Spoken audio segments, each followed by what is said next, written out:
ವಿತ್ತ ಸಚಿವೆ ನಿರ್ಮಲಾ ಸೀತಾರಾಮನ್ ವಿರುದ್ಧ ಲಕ್ಷ್ಮಣ್ ಸವದಿ ಕಿಡಿಕಾರ್ತಾ ಇದ್ದಾರೆ. ಆಕ್ರೋಶದ ನುಡಿಗಳನ್ನು ವ್ಯಕ್ತಪಡಿಸಿದ್ದಾರೆ.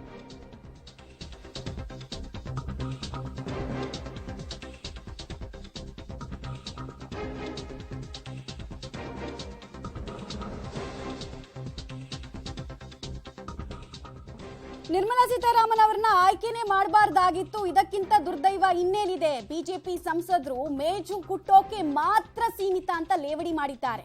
ಬಹಳಷ್ಟು ಸಂಸದರು ಇದನ್ನ ಹೇಳ್ಕೊಂಡಿದ್ದಾರೆ ಅಂತ ಕೂಡ ಮೂದಲಿಸಿದ್ದಾರೆ ದೆಹಲಿಯಲ್ಲಿ ಲಕ್ಷ್ಮಣ್ ಸವದಿಯವರು. ನಿರ್ಮಲಾ ಸೀತಾರಾಮನ್ ವಿರುದ್ಧ ಆಕ್ರೋಶದ ನುಡಿಗಳನ್ನು ವ್ಯಕ್ತಪಡಿಸಿದ್ದಾರೆ ಲಕ್ಷ್ಮಣ್ ಸವದಿಯವರು. ಹಾಗೆ ಬಿಜೆಪಿ ಸಂಸದರು ರಾಜ್ಯದ ಸಮಸ್ಯೆ ಬಗ್ಗೆ ಸಮರ್ಪಕವಾಗಿ ಧ್ವನಿ ಎತ್ತದೇ ಇರೋದ್ರ ಕಾರಣ ಇವತ್ತು ಕಾಂಗ್ರೆಸ್ ಹಾಗೂ ಸರ್ಕಾರ ಪ್ರತಿಭಟನೆಯ ಹಾದಿ ಹಿಡಿಯೋದು ಅನಿವಾರ್ಯ ಅಂತ ಹೇಳ್ತಿದ್ದಾರೆ.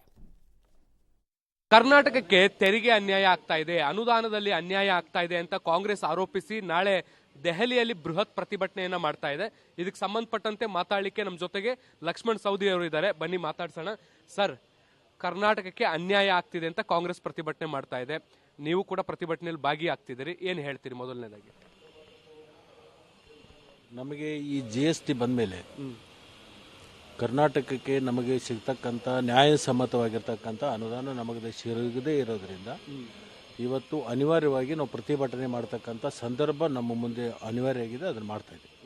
ಈಗ ಹಣಕಾಸು ಸಚಿವರು ಹೇಳ್ತಾರೆ 15ನೇ ಹಣಕಾಸಿನ ಶಿಫಾರಸ್ಸಿನ ಅನ್ವಯ ನಾವು ಎಲ್ಲ ದುಡ್ಡು ಕೊಟ್ಟಿದ್ದೀವಿ, ಆ ವಿಚಾರದಲ್ಲಿ ನಾವು ತಾರತಮ್ಯ ಮಾಡ್ಲಿಕ್ಕೆ ಸಾಧ್ಯನೇ ಇಲ್ಲ ಅಂತ ಅವ್ರು ಹೇಳ್ತಾರೆ.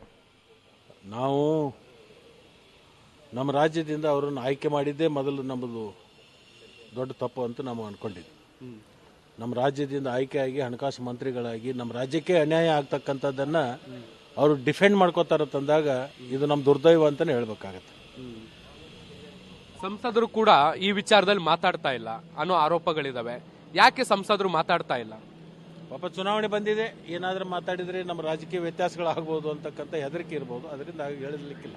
ಈಗ ನೀವು ಬಿಜೆಪಿಲಿ ಇದ್ರೆ ಆ ಥರದ್ದು ಏನಾದ್ರು ಇನ್ಸ್ಟ್ರಕ್ಷನ್ಸ್ ಇರುತ್ತಾ? ಮಾತಾಡಬಾರ್ದು, ನೀವು ರಾಜ್ಯದ ಪರವಾಗಿ ಮಾತಾಡಬಾರ್ದು, ಪಾರ್ಲಿಮೆಂಟ್ ಅಲ್ಲಿ ಮಾತಾಡಬಾರ್ದು ಅನ್ನೋ ಇನ್ಸ್ಟ್ರಕ್ಷನ್ಸ್ ಏನಾದ್ರು ಇರುತ್ತಾ? ಬರೀ ಸಂಸದರು ಅಂದ್ರೆ ಟೇಬಲ್ ಕುಟ್ಟಕ್ ಮಾತ್ರ ಸೀಮಿತನಾ?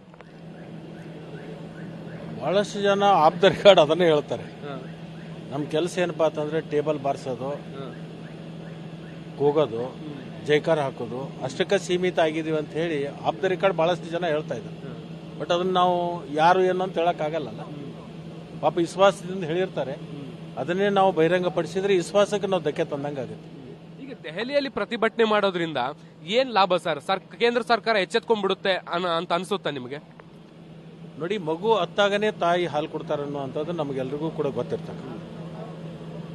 ಆ ಒಂದು ಪ್ರಯತ್ನ ನಾವು ಮಾಡ್ತೀವಿ. ನಮ್ಮ ಪಾಲಿನ ಹಣ ನಮಗೆ ಕುಡಿ ಅಂತ ನಾವು ಕೇಳ್ತೀವಿ.